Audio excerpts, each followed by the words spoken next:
Ladies and gentlemen, welcome back to Art of MMA. I'm Mike Ginn. That's professional kickboxer, the mechanic, Brandon Cuttino.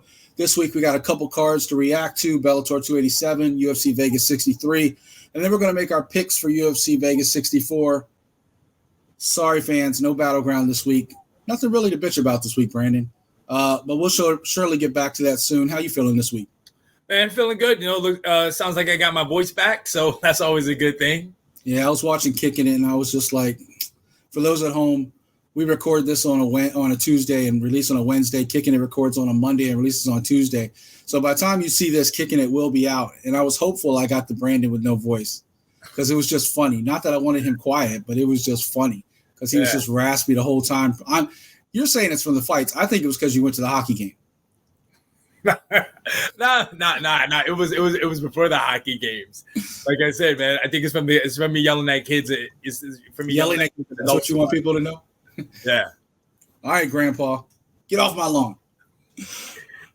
Anyway, folks, before we jump into the show, head over to fightersfirst.shop. Get all the latest and greatest merch. Brandon's rocking a classic I might bring back. I've already brought back a few other shirts. If you've noticed in the original collection, I brought back the Streets to the Cage to the Streets shirt. I brought back the Don't Look Back shirt. I brought back a couple of the other classics. I got a new funny I don't know. I've tried to have a little bit more fun with it. So I got a Superman version of the Fighters First. Of course, I'm just rocking a Nirvana shirt today because I am running around like crazy. But support the show, support the brand. Head over to fightersfirst.shop. Get the Mechanic collection. Get that dope ass hoodie that he has in there, and support your boy over there. He needs it all he can get now that he's back in second place. Hey, please, you had a good weekend. It's okay. 5-1, my friend. 5-1. Yeah. Speaking of which, let's go ahead and do the show, Brandon. Before we get to our reactions, I do want to get your reaction to something that did happen over the weekend. Of course, Anderson Silva and Jake Paul fought 8 rounds. Jake Paul got the unanimous decision. Also on the card, you saw Uriah Hall make his boxing debut against Le'Veon Bell. What were your thoughts on both of those? Yeah, man. Jake Paul definitely improved from his last fight. Saying the Jake Paul that fought Tyron Woodley the second time in December was definitely not there. It was a different guy. Like I said, he definitely has improved since then. Looked real good. He didn't look as gassed as he did before in those other fights. I thought it was a close fight. Like I said, that 8th round is really kind of where he had sealed the deal with that knockdown. Yeah, I know a lot of people are screaming rigged, robbery. I don't think so. I thought Jake Paul, especially early on, he started off faster than Anderson Silva in the first couple rounds. Then they kind of going back and forth, like exchanging rounds in the middle of the fight. And at the end of the fight, like you said, the knockdown when he switched up and hit that hook was beautiful, actually. I mean, boxer, no boxer, that was just a nice step back counter that he hit with. And Anderson got caught, put on his ass. Definitely gave Jake the 8th round. I thought it was a good decision. I didn't think it was a robbery or rigged. Whether Anderson went 100%, that we'll never know in the world of conspiracy theories. And by the way, last week we got a great comment. I want to say thank you because not that I agree with everything on the comment. I'm not that far. But that dude took so much time to show so many examples. I just got to you talk shit, but you have to be able to back it up. He had the receipts. He went everything he thought that was a conspiracy. So props to him, man. If y'all want, go back to last episode, read that comment. Pretty awesome. And then Uriah Hall. I didn't know what to expect when he couldn't do his highlight reel kicks, right? And Le'Veon Bell's already had an exhibition against Peterson where he looked great. Le'Veon looked pretty good in this one.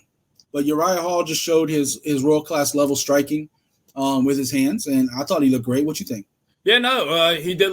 He wants to knock Jake Paul's ass out too. I mean, he did look good. It did seem like he was a little bit tired after the 4 rounds, which I kind of thought he would have been a little more. I guess his cardiovascular would have been ready to go. Different worlds, right? But hey, like I said, it's a little different. A little bit higher pace. Going from 5 minutes to 3 minutes. That maybe could have threw him off. And plus, like you said, Le'Veon Bell did hit him with some good shots. They were harder than he expected.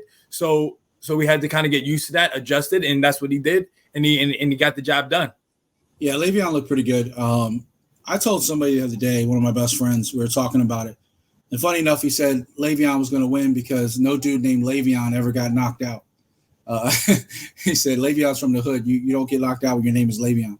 But that said, I didn't know how to react to Uriah Hall not being able to do his highlight reel kicks and some of the stuff he does, right? But he does have good hands. He showed it. It's a different world. You know, like when you're doing MMA training and you do your kickboxing training, the cardio is different. Even if it's strenuous at times in different ways and you're stretching your endurance in different ways, it's different, especially boxing when you're in the box. Like you're face-to-face. You're not circling. You're not, kind of resting in a submission hold. Like there's certain things you can do. In that 3 minutes in boxing, you're just bang, bang, bang, bang, bang. Yep. So it's a little bit different worlds. But I will say I don't think Uriah Hall is going to get the call for Jake Paul. Sorry, Uriah. I just don't see Jake putting you as a name that high up on his food chain when he can probably fight Nate Diaz or Tommy Fury or somebody else that's going to bring him another big payday, which I like. People, look, I don't like Jake Paul's gimmick. A lot of people don't like Jake Paul's gimmick, but I'm not knocking his hustle. Like for real, like this dude goes out and he gets paid. He's had 6 fights. He's won them all. And whether they're fixed, whether they're real, he's found a way to market himself to where you guys are watching, I'm watching, and everybody wants to know what happened next. And I will say this one other thing about him, Brandon. A lot of people talking about him not fighting real boxers. Name me a top boxer today that fought a top-level boxer in his first 10 to 15 fights. Like, don't you just go through, like, the circuit basically working your way up with competition? Yeah. And then, the thing was, like I said, he tried to fight Tommy Fury not once but twice. The first time Tommy Fury got injured. The second time, Tommy Fury, exactly. Then Tommy Fury, he couldn't get into the United States. And then after that, he moved on to Rockman. Rockman couldn't make weight. Yeah. So I'm saying it's not his fault. He's fighting the guys that he can fight. Yeah, and like I said, 6 fights, Brandon. Mm-hmm. Like Floyd Mayweather wasn't fighting Oscar De La Hoya in his 6th fight. Mike Tyson wasn't fighting Trevor Berbick in his 6th fight. Yep. Like these people were fighting tomato cans to go through and build up their record. Jake Paul, only difference is Jake Paul's making millions of dollars while he does it for him. And also, you got to remember, he doesn't have any amateur fights. Like these are his real fights. There's no amateur fights. These are all 6 fights. Is all he's had. He has no amateur career or anything like that. So there's not any other fights to go off of. Yeah, if you went from fighting a YouTube celebrity as an exhibition, which technically I think he's 7-0 if you count that, but to very quickly moving on to professional MMA fighters who, whether Ben Askren is a threat or not, still is a professional fighter, to Tyron Woodley twice, now Anderson Silva. None of these guys are in their prime, but they're still dangerous. So, I mean, like I said, you can't knock the hustle. But I did want to get your thoughts on that because it was newsworthy last weekend, along with a ton of other boxing. There was a lot of boxing. Katie Taylor, a bunch of other stuff going on last weekend.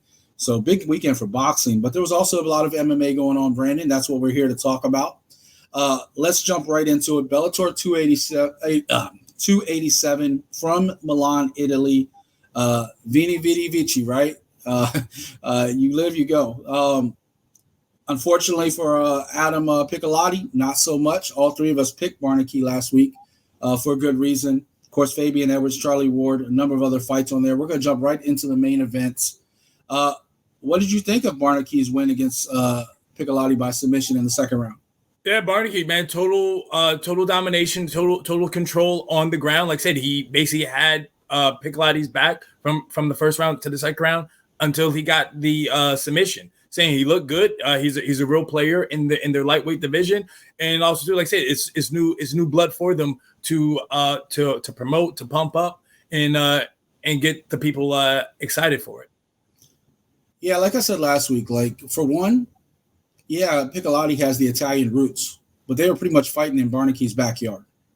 Like Barnaoui's the one from France. He's the one that living over there. Piccolotti's California. Like that's a long way from home. So one was fighting in his backyard. And then the best thing that Piccolotti does is on the ground, and Barnaoui's better on the ground. So, like, everything it screamed to me that it was favoring Barnaoui. I think this is a big win for him because it's going to move him up the rankings and let people know his name a little bit in the 155-pound division. I doubt a lot of people do, despite the fact that he has wins now over Piccolotti, Kwan, A number of other people on the regional scene. This is his first one on the big show, so to speak, on a major promotion. He fought in KSW and M1 as well back in the day. But like I said, when your last loss was against Gamrot, which is not a bad loss, and they ran through everybody else on the way up to Piccolotti. So this guy's got a chance to make some noise. He's only 30 years old. He's making kind of a late debut in the American promotions, but 20-4, Brandon, and 13 submissions. So you got to look out for him. And he's got 6 KOs. He doesn't like to go to the decision. Yep. For Piccolotti, I don't know what's next at this point. Like, he's going to go back to like the middle of the card, wouldn't you think? Yeah. Yeah, like by saying he still has a name in their lightweight division. Like I said, he could be somebody who maybe won't be the main event, but he could still be the mid card. Second, third fight.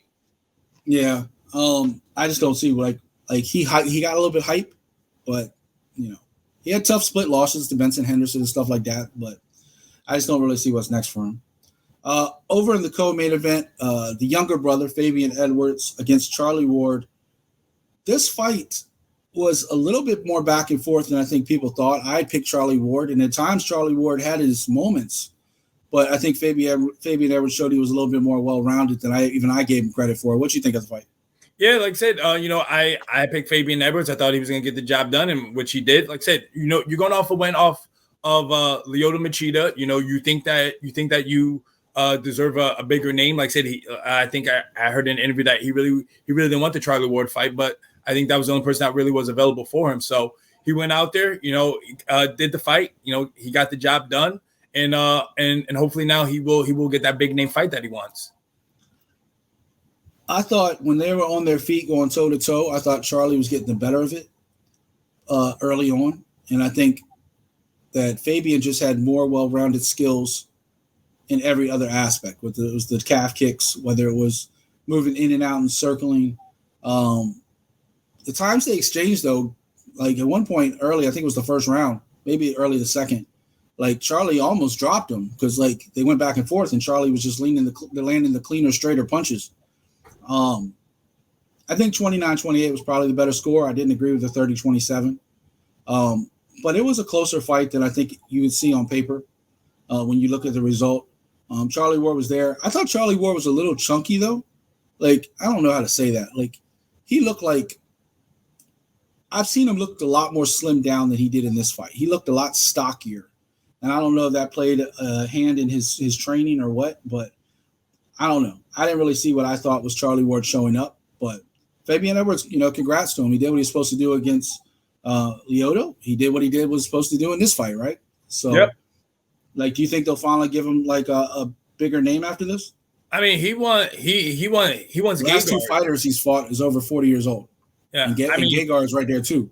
Yeah, I mean that's who he wants. He wants Gegard Mousasi. So I mean, we shall see.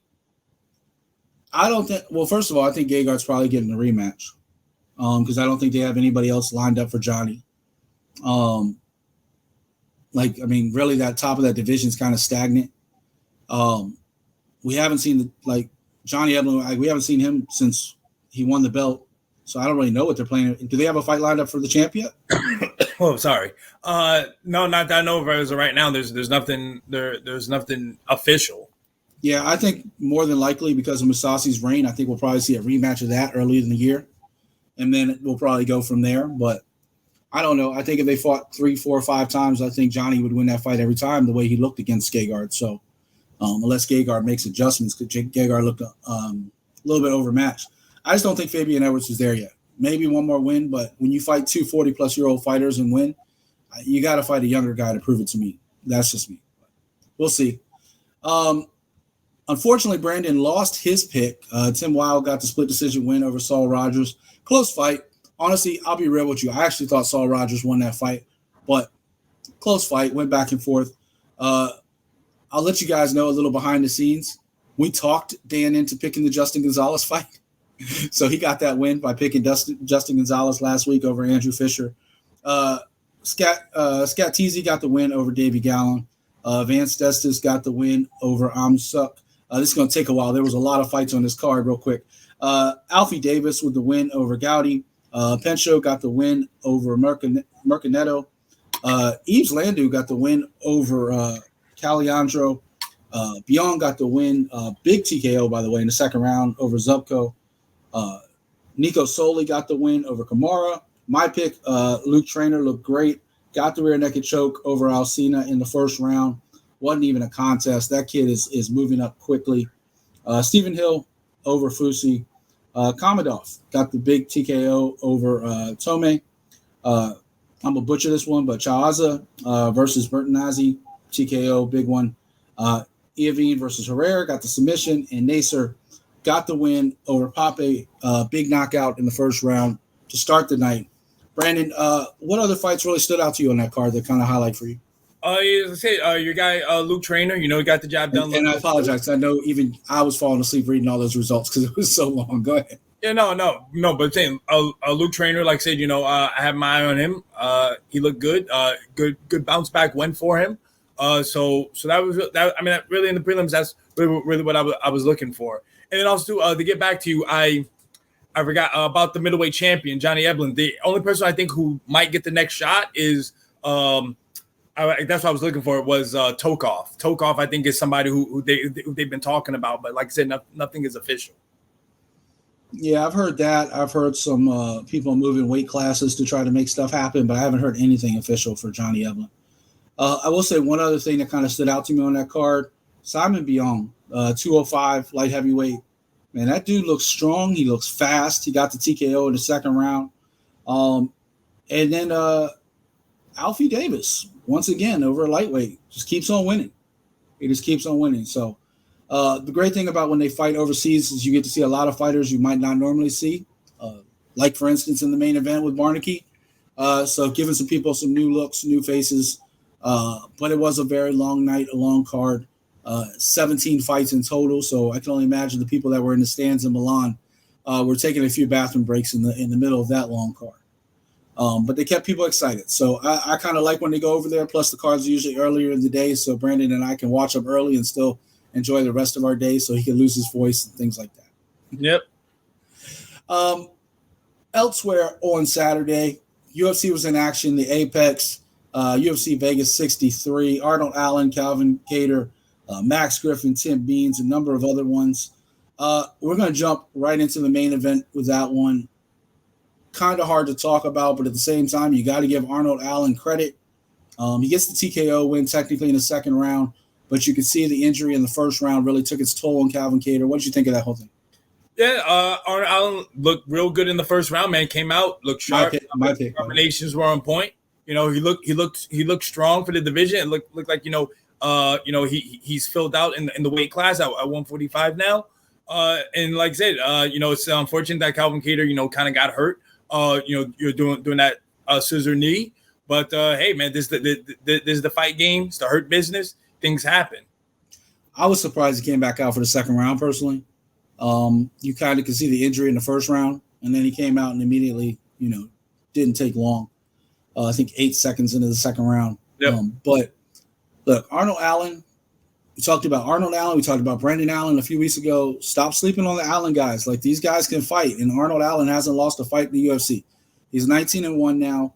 You're going to have to give him a major contender. We know Volkanovski is going to be going to challenge for the lightweight title and do like a two-belt thing if he can get that win. So I think Arnold Allen, unfortunately, can't fight the top guy, but there's names like Max Holloway sitting there. There's names, Yair Rodriguez, Korean Zombie, Brian Ortega. There's a number of names that would be a really good fight for Arnold Allen. Who would you like to see a matchup against? I probably would. I mean, I guess it really depends, because I would think maybe Max Holloway would be the guy, because to me, Josh Emmett and Rodriguez, they should probably fight, maybe for a interim title, and then you just got Arnold Allen right there. But I'm saying, like, Max, stop the interim title. Please. Just call it a number one contender. I mean that's who it would be. All right, or if you want to say that, but those are the two guys that are ahead of him. So I mean, you either go with Max Holloway, who's coming off a loss, or you can go with the Korean Zombie, who's coming. I mean, either way, he's gonna be fighting guys who are coming off a loss. It's either gonna be Max Holloway, is gonna be Korean Zombie, or is gonna be Brian Ortega. Either way, all three of those guys are coming off of L's. Two of them did fight for the title. So their last fight was for the title, like Max Holloway and Zombie. And of course, Ortega, he got hurt in his fight against Rodriguez. Yeah, there's a jumbled up mess in the front of Arnold Allen. Like first of all, I don't understand the UFC rankings because Arnold Allen's still like right behind Calvin Kattar. Like they're 5 and 6. Shouldn't that be flipped? Mm-hmm. But that said, I mean, you got Josh Emmett there. You got Ortega. Personally, I think Ortega and Arnold Allen would be a very fun fight. I think that would be great for both people. It'd be great for Ortega to kind of bounce back from an injury if he could get a win over somebody like Arnold Allen. It'd be great for Arnold Allen to fight a guy who's fought for the title twice to catapult him up to the top 3. Uriah Rodriguez, like you said, Josh Emmett, who honestly, I don't even think Emmett won that last fight, but okay, cool. Emmett and Rodriguez makes sense. Emmett and Ortega makes sense. Emmett and Holloway makes sense. So I think you got some bigger names than Arnold Allen to work out in front of him, but he should definitely get whoever's left early next year. Like that's my opinion on that one. Calvin Kattar is in a tough situation because he's coming off now. He's got an injury to his knee, so you don't know how long he's going to be out. Mm-hmm. And then on top of that, he's already lost to the top guys in the division, but he's beaten everybody else. So he's kind of like in that Cowboy Cerrone mode where you're just putting him in fun fights. Like, who would you put Calvin Kattar against? He's already fought Giga. Maybe a rising Bryce Mitchell. Maybe a Korean Zombie. I mean, he could fight Ortega. They're both coming off of injuries, so it depends on the healing process. Yeah. But that could be a good fight right there. As Kattar hasn't fought Zombie yet, has he? No, I don't think he's fought him either. That's somebody else as well. That'd be a good fight. There's also a lot working out. Like Bryce Mitchell's getting ready to fight soon, so he'll probably jump up in the rankings a little bit too if he wins again. So there's a lot of people right behind him as well that are like chomping at the bit. Giga's trying to come back up, but they've already fought, so that's a little bit different. Also on the card over in the co-main event, Max Griffin with a split decision over Tim Means. Brandy, you're the only one that picked Tim Means. What happened in that fight? Hey, man, it was a good fight. Like I said, it was a split decision, but, I think Max Griffin controlled the first and second round. Tim Means, he did come back strong in the third, but it just wasn't enough. Griffin, used his jab, kept them at bay, was popping them, giving them some good shots. But, hey, man, shout outs, to the Dirty Bird. He didn't give up. And like I said, he came back strong in the third round, but, it just wasn't enough for him. That's kind of Max Griffin thing, right? Like he always starts off strong. Mm-hmm. Sometimes he finishes in the first, second round. And then the third round, he just looks like he's gassed. And you talk about a fighter who's already 36, 37 years old. That's not going to fix itself. At this point, it is what it is. And I don't really like Max Griffin has won some tough fights. He's lost a couple tough fights, but most of them he's won. Neil Magny and Daniel Rodriguez are fighting coming up next weekend. I wouldn't mind seeing Max get the loser of one of those two as a way to jump into the top 15. But, you talk about I think he's 36. Like at that point, Dana doesn't give you too many opportunities at that age. So it's kind of a tough, like fun fight situation. I'll tell you who I'd like to see him fight though, who's on his way down is if he got the chance to jump up in the rankings is a Vicente Luque. Much like Tim Means, I think that would be a fun, like Rock'em Sock'em type robot type fight. What do you think's next for Max? I don't know. I'm sure it could be somebody in the top 15. You got like a Michael Chiesa there, man. He hasn't fought anybody in a while. What is up with Mike? Is he hurt?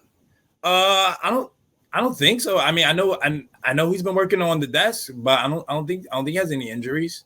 He hasn't fought in over a year. Yeah. Because we were just talking about that with him and Arnold Allen last episode about how long Chiesa's been out. Yeah, it's interesting. We'll see what happens next for that. Also on the card, Acosta beat Vandera in the heavyweight clash. Tresean Gore with a nice win over Josh Fremd. Got the guillotine. I picked it. I told you. I just had a feeling. Khalil Roundtree with the win over Dustin Jacoby. It was a split decision. Do you think it was a fair decision? I know you're a Jacoby fan. Jacoby, to me, Jacoby won the first 2 rounds for sure. You know, no, I shouldn't have asked you. I would give Roundtree the 3rd round. To me, it's basically what happened in the co-main event. You know, to me, you know, Jacoby won the first 2 rounds, and then Roundtree took the 3rd. But hey, I'm not a judge. I thought Roundtree took the 1st and 3rd. Like, I thought Roundtree, like, first of all, the first round wasn't exciting as, like, Jacoby, I think, won the 2nd round. But the first round, like, was back and forth, feeling each other out. And I just thought, like, Jacoby landed a couple clean shots, but I thought Roundtree did more. But, you know, like you said, neither one of us are judges. I'm not screaming the fight's fixed or nothing else like that with this split decision. But I am happy I got the pick right because that's why I'm now the leader. I've been waiting weeks for this, people. You have no idea how much I was in pain. And I'm talking shit, so I'll probably lose it coming back next week. Your wife warned you about your pick. I mean, either way, it would have been wrong because I would have picked I would have picked Dustin Jacoby, and I still would have lost that pick anyway. But she warned you. She told you you don't know which Phil Halls is going to show up. And sure enough, Dolazes knocked him out in the 1st round. It didn't matter, man. If either way, my fight pick, it would have been an L. So I went with Phil Haas. I just don't know what to make of Phil sometimes. Like you jump on the hype train with this guy, and then every once in a while he just all of a sudden just has like a monster slip up, and he has to start all over again. Hey man, that's how it is in the fight game, man. But in fairness, Roman's been on his way up for a while. Like that was a tough pick for me. Like when I was looking at that, I was like glad you picked it because if I had to pick that fight, I don't know who I would have picked to begin with because I think Roman was going in. He only has like 1 loss, maybe 2. Like he's been steadily moving up. You know that he had that big win against Dawkins, Star Poli. Like he's been moving up. So his only loss was Trevin Giles, not a bad loss. So he's somebody to keep an eye out now at the middleweight division. In the heavyweights, Rogerio de Lima got the rear naked choke over Arlovsky. We saw Park get the win over Holmes. Garcia got the TKO over Chase Hooper. One thing today, man, he needs he needs working them hands, man. He's working that stand up. He's saying that, and he's been getting better at it. Like his last fight, you're like, oh look, he can strike now a little bit. But you also have to remember, Chase Hooper's so young. Like he's what, 22? Like he's super young. I don't even think he's 22, 19 when he started. Now I have to look it up real quick. Sorry, people. 23. He's 23 now. He just turned 23. Like this kid's so young, and he's up and down. So the thing is, like, he could probably use some seasoning on the regional scene and come back. But because he's already got a name and he's won a couple UFC fights, so he'll be able to stick around longer.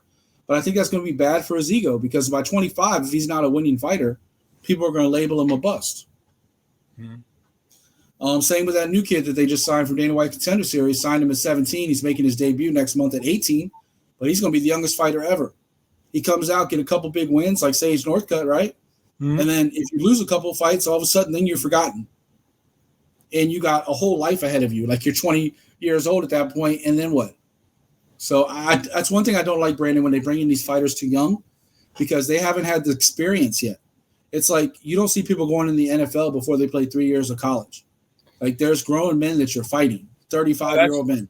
But that's on the fighter, man. Every fighter thinks that they're ready, man. But saying the UFC is not the place to try to prove yourself. You know, you got to come in there ready to go where you can fight anybody and everybody. That's why you need to put that time in. You know, you need your amateur career. You need your regional scene.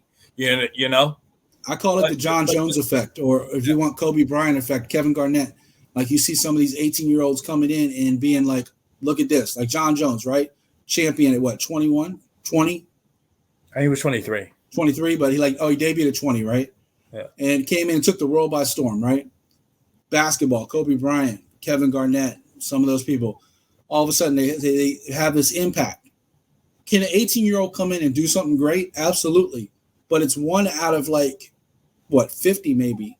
Like I remember Lou Williams came out of high school into the NBA, and the first couple years you didn't even know he was still in the league. And then he kind of found his role as a sixth man and had a pretty good career. But he was all hype coming out of high school, and everybody thought he was going to be the next Kobe Bryant, next to everything. It took him a while. And not all these kids are ready to play against grown men. I think that's Chase Hooper's problem. Chase Hooper's fighting people like Steve Garcia, who's in his mid-20s, late 20s. He's fought some veterans. What happens if he fights like one of these 30, 35-year-old fighters that will pick him apart? Because you know as much as anybody, when you're in that gym, it's skill, but it's also experience. Mm-hmm. Like when you're training in Tiger Schulman's, how many people are going to step up and challenge Tiger to a fight?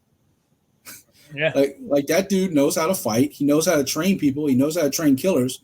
Tiger's what? Probably like 55 at this point, 50. Yeah, I think 55, something like that. Yeah, I mean, and he's been around. He's never been a professional fighter, but he's been around the game for a long time. And you see him and his brother Ron and all those guys at Tiger Schulman's. They're teaching you for a reason. They know things.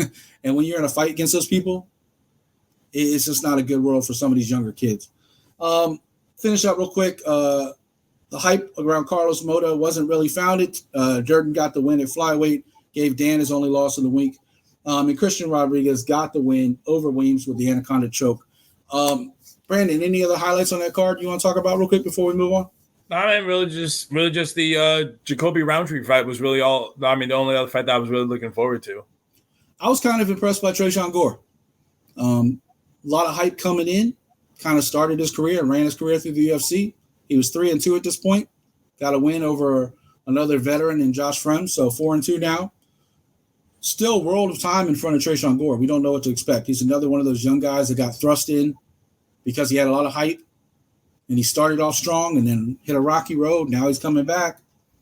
Let's see what the future for Tresean Gore is, definitely.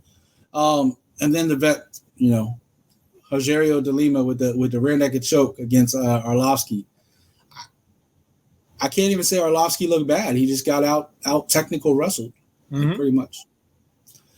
Anyway, that is that UFC Vegas 63. Brandon, I'm letting you off the hook this week. No Battleground because I just didn't really have anything I was angry about this week. Though he almost made me bring back the rant this last segment. I was close. I was like, all right, now I'm bringing back the rant. But no. Brandon, we're moving on to our preview and picks so your lead dog can continue his winning ways, keep the momentum going in. I'm feeling very thankful going into this Thanksgiving season. Kicking off, we're in November now. Halloween is past. Brandon had a scary weekend last weekend, but he might bounce back and kick my ass this week. I don't know. Brandon, it's UFC Vegas 64. We got the ladies in the main event, Marina Rodriguez and Amanda Lemos. We got Neil Magny and Daniel Rodriguez in the co-main event. Chase Sherman and other veterans, Grant Dawson, Derek Minor, a bunch of stuff, Miranda Maverick in action. We're going to start in the main event. Tell me who you got, Marina Rodriguez, Amanda Lemos, and tell me why. Well, just to let you know, man, I hope this fight happens because I don't know if you know, but Lemos apparently is still in Brazil. Her flight got canceled, so she's hoping to catch another flight.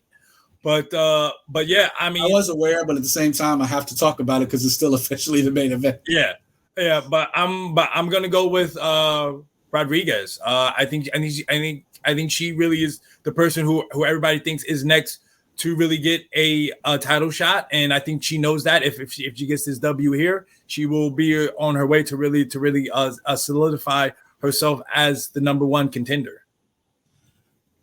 Before all this stuff with the flight and everything else, I was leaning towards Amanda Lemos because I think her striking is just cleaner. I think she's more powerful. I think Rodriguez has the ability to kind of wrap you up sometimes, and she has longer range, so she can kind of get to you. As of right now, the fight is still on. As of right now,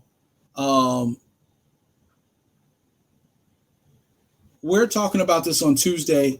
The fight is all the way on Saturday, and she's scheduled to leave 11 o'clock tonight on a flight out of Brazil. So at the very least, she gets there on Wednesday, Thursday, and still has the whole weekend to finish getting ready for the fight. I think the biggest thing that affects is some of these weight cuts. When your travel gets messed up, your weight cut gets messed up. But this is not a title fight. I don't see any reason why Marina would back out if it's like a 1 or 2 pound thing. So that said, I'm going to stick with Amanda Lemos. I'm not convinced on this one. I wasn't convinced last week, and I won a few picks, so maybe the luck is on my side. See, I think the reason why there was no Powerball winner on Halloween because I didn't play. It was meant to be that. It was saving it for me, mainly because I didn't have any like cash. All my money's in credit and debit, and I was like, I didn't feel like going to the ATM. But that said, I was like Brandon. I was waiting for trick-or-treaters who just didn't show up. That said, I'm taking Amanda Lemos. Very long-winded way of saying that. Neil Magny, Daniel Rodriguez, co-main event. Who you got, Brandon? Tell me what. I'm gonna go with my guy Neil Magny, man. Always been a fan of his. Since his days from the Ultimate Fighter. Again, I think he's more well-rounded. I know he does have the reach, but he can be a guy who doesn't sometimes use it enough. But like I said, I think he's trying to bounce back. From his last loss. So hopefully, I think if this fight goes to the ground, is no Magny. The only problem is standing up. Standing up is where, to me, he can get in trouble. Because if you look at the stats, Daniel Rodriguez, this guy will land 7.75 per minute, while Neil Magny is 3.59. But absorb per minute, though, Neil Magny can he absorbs like 2.16, and Daniel Rodriguez absorbs 5.35. So the defense is, I think Rodriguez is like 57% and Neil Magny is 55%. So I think if it's standing, I want to say, again, Neil Magny to me still has a better chance. But again, he can't get caught. It has happened before. So what I'm saying, to me, Rodriguez is the power striker, but I think Neil Magny is the more technical striker. But again, you got power out there. If you still stand there and take one of those bad boys, your lights can be put out. Yeah, I'm gonna pull a Brandon. I'm just gonna say Neil Magny and call it. No reason. No, I'm just kidding. I actually have a reason. One, Daniel Rodriguez just fought in September after having an over a year layoff. So he's trying to make up for lost time. And I thought the Leech actually beat him. I thought the Leech won that split decision. I thought it was a bad decision on that chaotic card where all the events got switched up with Hamzat and Nate Diaz and everybody got moved around. And they ended up having this catchweight fight, which was bad for Leech because he's the only one that actually made weight out of everybody, him and Tony Ferguson. Oh, and Nate Diaz, I guess. But Daniel Rodriguez got to fight at catchweight. This is actually at 170 pounds. I think that favors Neil Magny. I think Neil Magny looked pretty good against Shavkat until he got caught in the submission. He wasn't looking like Shavkat looked great, but at the same time, Neil Magny was holding his own early in that fight. I think Neil Magny's just a better fighter. I think he's a better technician, better wrestler, better everything. So I'm going to go ahead and back Neil Magny on this one, going into this one. I think Daniel Rodriguez is a lot of hype, and if your biggest win is Kevin Lee, who's not even in the UFC anymore, I'm just saying. Also on the card, I'm sorry. Go ahead. Let me know what your highlight pick of the night is. Which fight you're looking at? Well, this is another fight that could be in danger of not happening, but It's about time you catch up to me in these fights that get canceled. I'm gonna pick the Viana versus Ufray fight, and I'm picking Ginn Ufray. Again, if this fight goes, I think with the takedowns, or should I say the grappling aspect of it, I think Ginn Ufray, again, her takedown accuracy and her takedown defense is 88%. Her accuracy is kind of the same as Viana, but again, though, I think striking wise, again as well, they both kind of land the same per minute, but the defense though is a little bit better for Frey. First of all, why is this fight in jeopardy? I haven't heard anything about this one. Because Viana as well, just like Lemos, is still in Brazil. So they're having travel problems. Yeah. I mean, honestly, there's been a number of fights. Ginn Ufray is just kind of like snake bitten, like with some of her fights. Like they just keep getting canceled and moving around. So it really wouldn't surprise me anyway. That's why I stayed away from that fight. But you think Ginn Ufray is going to get that win? I'm going to rock with her, man. Yeah, I agree with you actually on that one because friend of the show, friend of the network. One of my earlier interviews actually, when she was still Invicta as the champion, when I let the whole world know that she was studying nuclear medicine. A lot of people did not know that. Also, I just don't know if I'm really sold on Polyana. Like anytime she's fought tough competition, she hasn't showed up. Like that's just my thing. Like I don't know. My fight pick of the night is quite honestly a fight pick I might lose. I might lose this one, Brandon. Grant Dawson and Marco Madsen. I've been riding the Marco Madsen train for a while, the Olympian. He had a very close fight last time and barely got the win. And Grant Dawson's looked incredible. Like everybody Grant Dawson's been lined up with, he's been knocking down. And I got to be honest, I think this is when Madsen takes his loss. Especially the way that Grant Dawson looked against Jared Gordon, by the way, name dropping, another friend of the show. The way he looked against Jared Gordon, incredible, rear naked choke in the third round. He had his stamina. He wasn't looking weak. That majority draw to Ricky Glenn was suspect at best. And before that, he's run through everybody he's been put in front of, including people like your teammate, Mike Trezano. Like, he's looked good. Julian Erosa, some of these names you know. You have to go all the way back to regional scene in Kansas City the last time he got caught and got knocked out in 2016. So I think Grant Dawson has developed. He's only 28.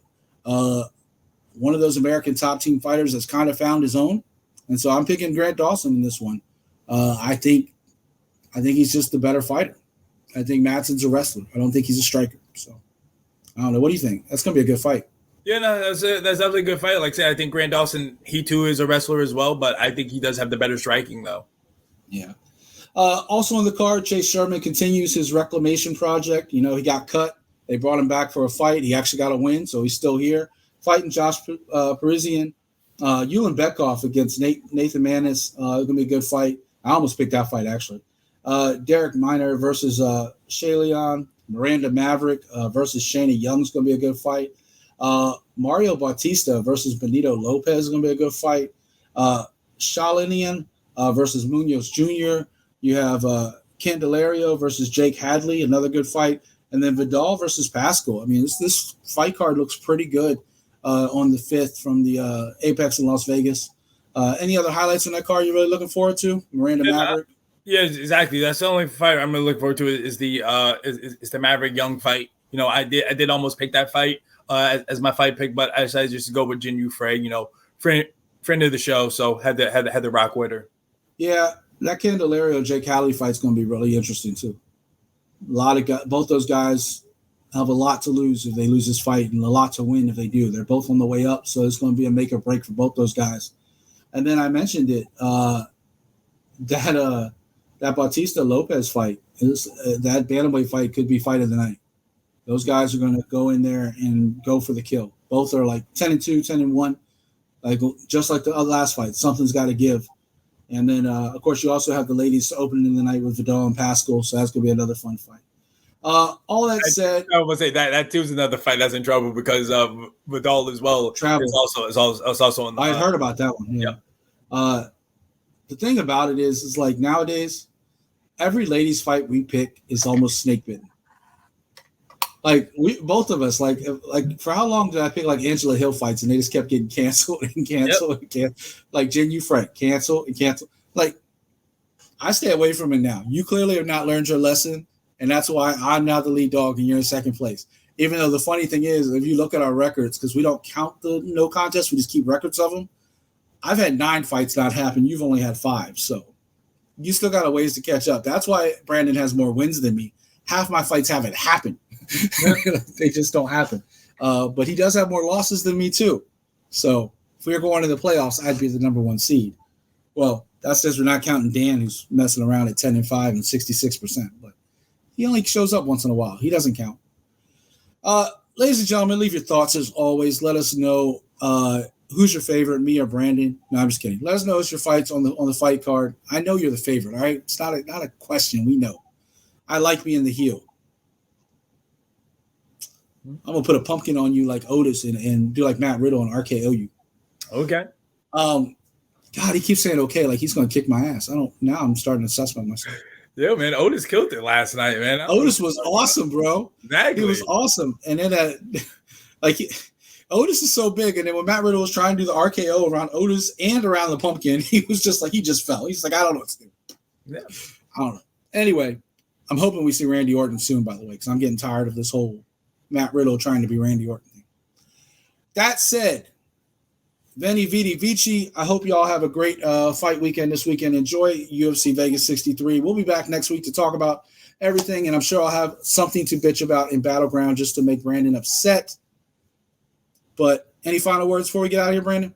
Then, Jay, guys, just like, subscribe, spread the word, let the people know about the show. This show, Kicking It, Slamtown, Crossing Borders, and pay attention to Crossing Borders. We might have something to talk about this coming up next week, with possibly putting some actual fights right here on our network, which will be really dope. That said, this is Art of MMA. Y'all have fun this weekend. We'll see y'all next week. We're out.